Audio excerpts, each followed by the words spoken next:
Le DAF Fresh Morning, c'est 104.5 tonnes de bonne humeur. Tous les matins sur Urban FM. La meilleure radio de la capitale. La meilleure radio de la capitale. Vous êtes sur les 104.5 Urban FM, la station urbaine, et vous écoutez le DAF Fresh Morning, le réveil matinal le plus haut de la capitale, sur la radio la plus haute de la capitale. On est avec Jean-Paul. Jean-Paul, bonjour. Bonjour DAF Fresh. Comment tu vas ce matin? Ça va très bien. Et comment t'as passé le week-end? Bon, un week-end de travail. La semaine dernière, tu étais en séminaire. Oui, c'est toute la semaine. C'était quoi exactement? Non, c'était sur les discussions sur le nouvel accord d'établissement. Le nouvel accord d'établissement? Oui, c'est-à-dire que dans une entreprise, l'employeur et les salariés peuvent passer des accords relatifs à les conditions de travail, de santé, de sécurité, les conditions de salaire, la carrière, etc. D'accord, et ça vous a pris une semaine? Oui. Qui a initié ça? Le DG de la CNSS? C'est l'employeur, oui. Comment on fait pour initier un séminaire dans une entreprise, dans une institution comme la vôtre? Ben, Qu'est-ce qui motive les dirigeants? C'est l'apaisement du climat social, tout simplement. L'employeur, donc le chef d'entreprise.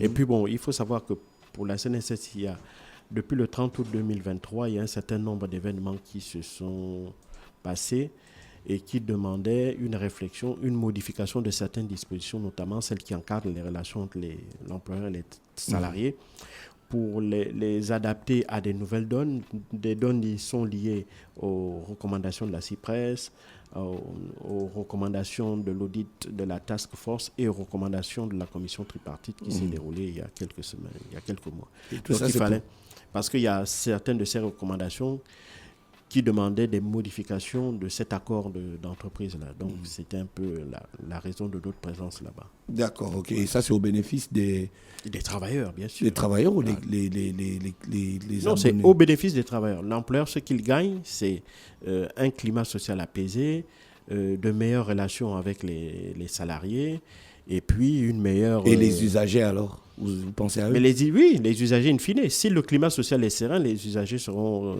tout bénéfiques, puisqu'il y aura une meilleure productivité, une meilleure efficacité dans le travail, et c'est les salariés qui vont en tirer profit.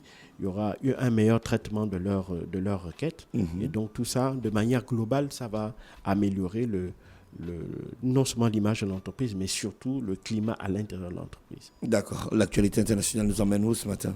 Ce matin, on va revenir sur le décès de George Foreman, vendredi dernier, à l'âge George Foreman? Oui. Le boxeur? Celui qui a affronté Mohamed Ali au Zaïre? Exactement. Il est décédé vendredi dernier à l'âge de 76 ans. Bon, pour les jeunes générations qui ne savent peut-être pas l'impact au-delà de cela, l'impact que ce match-là a eu dans l'histoire de la boxe, c'est considéré comme le meilleur match de boxe du XXe siècle. Mais aussi, ce qui est intéressant dans la vie de Foreman, c'est sa capacité à pouvoir, la résilience dont il a fait preuve, notamment après ce combat-là qui s'était déroulé en 1974, le 30 octobre 1974 plus précisément, à Kinshasa. Mais avant ça, il faut d'abord essayer un peu de comprendre le parcours de celui qu'on appelait Big George, George Foreman. Il faut savoir qu'il était né le 10 janvier 1949 à Marshall, une petite ville du Texas, mais il a grandi à Houston. Il faut savoir que il est aussi entré dans la boxe totalement par hasard, parce que il faut savoir que très jeune, en tant que noir issu de milieux défavorisés, très jeune, il va être obligé de travailler dans des abattoirs. Et donc, il avait, pour quelqu'un d'extrêmement jeune, lorsqu'il avait 18-19 ans, il faisait déjà à peu près 1m98 et pesait à peu près une centaine de kilos. Donc, c'est quelqu'un qui, très jeune, avait déjà une corpulence quand même assez massive. Ouais, j'ai vu le film. Et donc, très vite, il a travaillé dans des abattoirs. Et puis, l'histoire raconte qu'au cours d'une altercation, il aurait mis KO quelqu'un de beaucoup plus grand et beaucoup plus costaud que lui. Et donc, c'est comme ça que très vite, son employeur à l'époque va lui dire qu'au lieu de taper les gens, tu ferais mieux d'utiliser cette force-là pour en tirer profit. C'est comme ça que très vite, il va rentrer il va se mettre à pratiquer de la boxe grâce à un programme qui était organisé, un programme gratuit qui était organisé dans l'Oregon.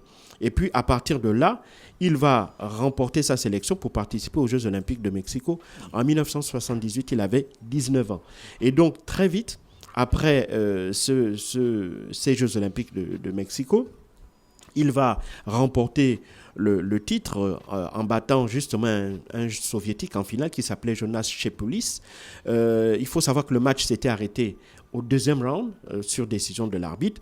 Mais ce qui va se passer, c'est qu'il va y avoir deux événements. Il faut savoir que à Mexico, on se rappelle que lors des Jeux Olympiques de Mexico, il y avait eu deux athlètes noirs qui s'appelaient Tommy Smith et John Carlos, qui étaient noirs, qui, après avoir remporté, je crois, une course, avaient décidé de monter sur le podium avec le bras droit portant un gant noir, et ils avaient pointé ce bras vers le haut en faisant ce signe-là pendant que l'on a joué l'hymne national des États-Unis. Et il faut savoir qu'à l'issue de ce geste-là fait par Tommy Smith et John Carlos, ces derniers vont être disqualifiés par la Fédération américaine et même leurs titres vont leur être retirés, mais ils vont devenir le symbole à l'époque de la lutte pour les droits civiques, les droits des Noirs.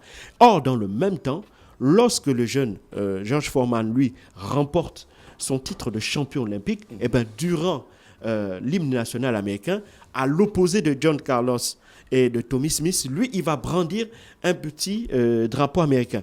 Ce qui va faire qu'au sortir de là, eh ben, il va y avoir deux camps, si tu veux. Il y aura un camp de ceux qui soutenaient les athlètes Tommy Smith et John Carlos en considérant que eux c'était des bons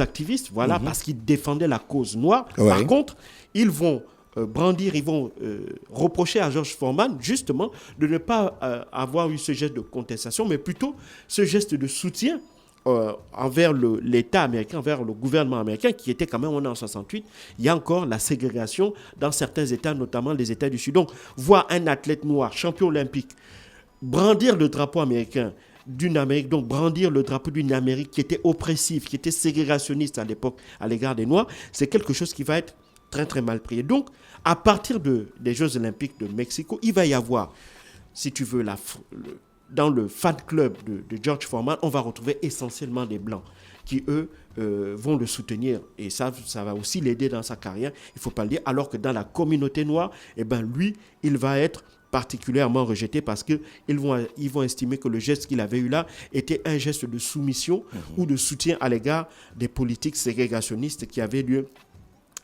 aux États-Unis. Et donc, aussitôt après les Jeux Olympiques de Mexico, il va devenir professionnel. Et donc, très vite, il va enchaîner les victoires. Il va remporter 37 de ses premiers combats, dont 34 par KO, de manière vraiment expéditive. Donc, il faut savoir qu'ensuite, très rapidement, le 22 janvier 1973, à Kingston, en Jamaïque, il va défier celui qui était le champion du monde à l'époque, qui s'appelait Joe Frazier. Et il faut savoir que Joe Frazier, à l'époque, lui, il souhaitait combattre Mohamed Ali. C'était normalement celui qui devait, au départ, combattre Mohamed Ali dans le Rumble in the Jungle qui va avoir lieu au Zaïre. Sauf que l'histoire va en décider autrement, puisque Joe Frazier, parce que lui, il voulait, il pensait qu'il pouvait battre George Foreman. Et en battant George Foreman, Joe Frazier avait dans l'idée de pouvoir monnayer, demander plus d'argent à Don King, qui était le promoteur de ce combat-là, pour aller combattre Mohamed Ali au Zaïre. Sauf que, comme je l'ai dit, l'histoire en avait décidé autrement. Il va se faire battre par le jeune Joe Frazier le 8 mars 1973. Et il faut savoir que lors de ce combat-là, eh ben, George Foreman va l'envoyer au tapis à 4 reprises de manière consécutive lors du seul premier round. Et puis, à l'issue du deuxième round, eh ben, l'arbitre va décider d'arrêter les frais. Et donc, lorsqu'il va l'envoyer au deuxième round encore une fois au sol, eh ben, l'arbitre va arrêter. Et c'est comme ça que le jeune Foreman va devenir champion du monde des poids lourds à seulement 25 ans. Et donc, les gens se disent que si un gamin de 25 ans parvient à battre l'un des plus grands champions de l'époque de poids lourd, eh ben, rien ne pourrait l'empêcher de régner sur la discipline pendant longtemps. Parce qu'il faut savoir qu'à l'époque, quand même, George Foreman a 5 ans de moins que Mohamed Ali. Et donc, il est plus jeune, il est plus fort physiquement. Et donc, les gens se disent qu'en réalité, même le combat de Rumble in the Jungle qui va avoir lieu le 30 octobre 1974 ne sera qu'une simple formalité, puisque lorsqu'il devient d'abord champion du monde, non pas en 73, mais par contre en 71, il va par la suite enchaîner un certain nombre de victoires. Il va d'abord battre José Rosman au KO au premier round le 1er septembre 1973. Puis il va battre encore un autre grand boxeur de l'époque qui s'appelait Ken Norton par arrêt de l'arbitre au deuxième round le 26 mars 1974 à Caracas au Venezuela. Et donc, à partir de là,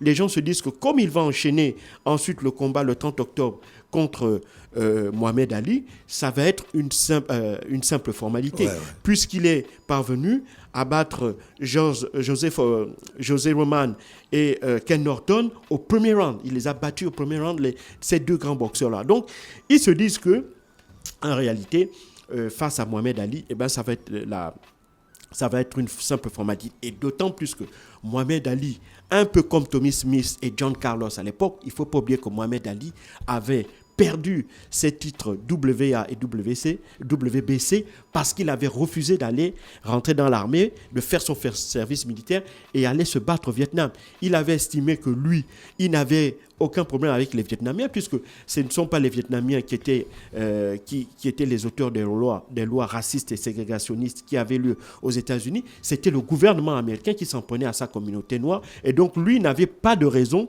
pour des raisons purement idéologiques, aller se battre de l'autre côté du monde contre des gens qui ne lui avaient... Qu'il ne connaissait même pas. Qu'il ne connaissait pas, qui ne lui avaient rien fait. Et donc, de ce fait-là, eh ben, Mohamed Ali va perdre sa double ceinture de champion du monde WBA et WBC. Et donc, par la suite, lorsque George Foreman, lui, gagne ces deux ceintures-là, eh ben, il est un peu estampillé comme étant le champion des Blancs. Et de l'autre côté, on a le champion du peuple qui est Mohamed Ali. Et Mohamed Ali, il va aussi jouer un peu de ça pour inciter, si tu veux, les différentes fédérations américaines à accélérer son retour dans le monde professionnel de la boxe. Parce qu'il faut savoir que sa licence lui est retirée, il perd ces deux ceintures, et donc il va jouer sur cette opposition-là sur George Foreman pour obliger, si tu veux, les autorités des deux fédérations à le réhabiliter, à les ramener dans la boxe professionnelle. Et donc, c'est ce qui va se passer. Et donc, lorsque le combat va avoir lieu donc, à Kinshasa, eh ben, on va y avoir derrière les deux hommes, George Foreman et Mohamed Ali, eh ben, on aura d'un côté un champion du monde en titre qui règne sans partage sur la discipline depuis 1 an. Et en face, on a quelqu'un qui est considéré comme un outsider, bien qu'ayant été champion olympique et champion du monde comme lui, mais on considère que du fait de son âge, il a 32 ans, alors que George Foreman en avait 28. Et en plus, ça faisait 4 ans qu'il n'avait plus boxé en professionnel, alors que George Foreman venait d'acquérir sa ceinture de champion du monde. Ça faisait 1 an qu'il régnait vraiment dans le monde de la boxe poids lourd. Et donc, par conséquent, eh bien, la plupart des pronostics disaient que Foreman n'en ferait qu'une bouchée de Mohamed Ali. Malheureusement pour lui, l'histoire va en être autre. Tout le monde le sait. On sait que le match va se faire sur 10 rounds et au 8e round, Mohamed Ali va envoyer au tapis George Foreman et reconquérir pour la 2e fois son titre de champion du monde. Et George Foreman, lui, va véritablement entrer dans, comment dirais-je, il va rentrer dans une période extrêmement difficile, puisqu'il va entamer ce qu'on appelle la marche dans le désert. Au sortir de ce combat de boxe, déjà que lui-même, quand il était rentré sur le ring, il n'imaginait pas être battu par Mohamed Ali. Et donc le fait qu'il se fasse battre par quelqu'un qui soit plus âgé que lui, parce que tout le monde lui disait qu'il était plus âgé, ça faisait 4 ans qu'il n'avait pas boxé, et donc il n'y avait pas de raison que lui, il ne pouvait pas l'emporter. Et d'autant plus qu'il faut aussi le savoir, George Foreman avait lui-même mis la pression sur les dirigeants des fédérations de boxe pour justement favoriser le retour de Mohamed Ali, et afin de de dire à la face du monde entier, de prouver sa suprématie sur la boxe poids lourd. Donc, quand vous êtes champion du monde de boxe, et on vous dit que vous êtes champion du monde de boxe à défaut, parce que vous n'avez pas encore affronté celui qui est considéré comme étant le véritable champion dans cette catégorie-là, et bien à un moment, vous en avez marre, et bien vous vous dites que la seule façon de le savoir, c'est d'aller sur le ring. Et c'est la raison pour laquelle George Foreman avait œuvré pour le retour de Mohamed Ali dans la boxe professionnelle. Et donc, il va, à l'issue de ce combat-là, entrer dans une phase terrible. Il va entrer en dépression. Il va même quitter la boxe. Il va décider de se reconvertir. Il va devenir un prédicateur, un pasteur. Il va rentrer dans le monde de l'église. Et pendant 10 ans, il va totalement être en dehors du monde de la boxe. Mais malgré ça, la fibre est toujours là. La volonté d'en découdre est toujours là. Et de manière totalement spectaculaire, il va décider en 1988 de revenir dans la boxe professionnelle. Et donc, de là, après, quand il revient dans la boxe en 1988, eh ben, les gens sont assez sceptiques. Ça fait 10 ans qu'il a quitté la boxe, et il a quitté la boxe dans des conditions que l'on connaît, une terrible défaite face à Mohamed Ali à Kinshasa, et donc peu de gens croient en sa capacité à pouvoir véritablement enchaîner les victoires et être dominateur. Et en dépit de ce que les gens croyaient, et même il va connaître une petite intermède dans laquelle on va l'accuser, il va se rendre compte en réalité que lorsqu'il reprend les combats de boxe en 88, son manager de l'époque va soit monnayer certains combattants. On va prendre des combattants de seconde, voire troisième catégorie, les faire combattre contre George Foreman. Et il va même apprendre par la suite que certains étaient même monnayés par son manager pour se faire battre. Et donc, il va se séparer de son manager parce qu'il va très mal vivre cette manière d'agir sur son dos. Et donc, il va décider de combattre véritablement la loyale. Et à partir de là, il va enchaîner les victoires. Et quelque chose d'incroyable va se produire, puisque en 1994, il va redevenir champion du monde des poids lourds à l'âge de 45 ans, devenant ainsi le plus vieux champion du monde de poids lourds de boxe. C'est un record qu'il a toujours gardé jusqu'à aujourd'hui. Et donc, il va, entre 1994 et 1995, être champion du monde avant une nouvelle fois de perdre son titre. Ça ne va pas l'éloigner des rings pour autant. Il va continuer à pratiquer la boxe professionnelle jusqu'en 1997, où il va décider une bonne fois pour toutes de raccrocher les gants. Et donc, à partir de là, grâce à son retour comme champion du monde entre 1994 et 1995, ça va en quelque sorte, il va être réhabilité en quelque sorte dans le milieu de la boxe. Il va être remis, il va être reconsidéré comme étant un grand champion aux côtés de Mohamed Ali, aux côtés de Joe Frazier et de bien d'autres. Et même aujourd'hui, on voit qu'il est considéré comme étant l'un des 10 plus grands boxeurs de l'histoire de cette discipline-là. Et donc, à partir de là, lorsqu'il va décider de raccrocher les gants en 1997, il va ensuite, bien entendu, concomitamment avec ses activités toujours de prédicateur, il va ensuite faire un certain nombre il va organiser des camps d'entraînement, il va être très présent dans le monde des médias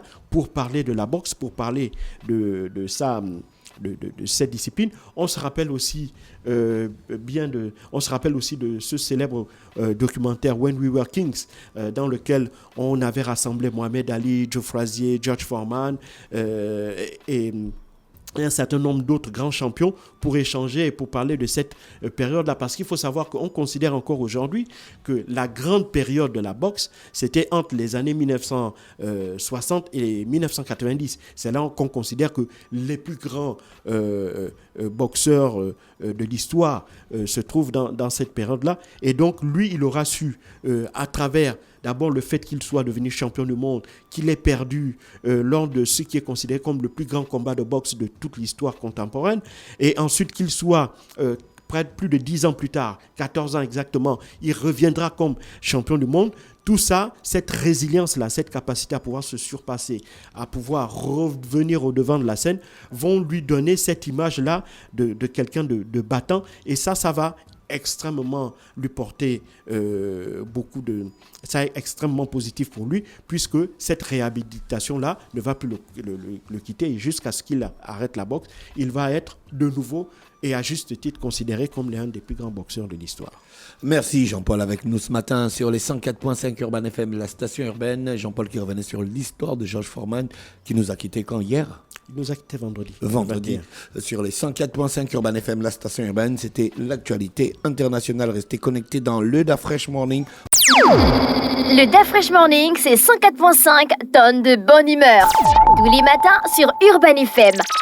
La meilleure radio de la capitale. La meilleure radio de la capitale.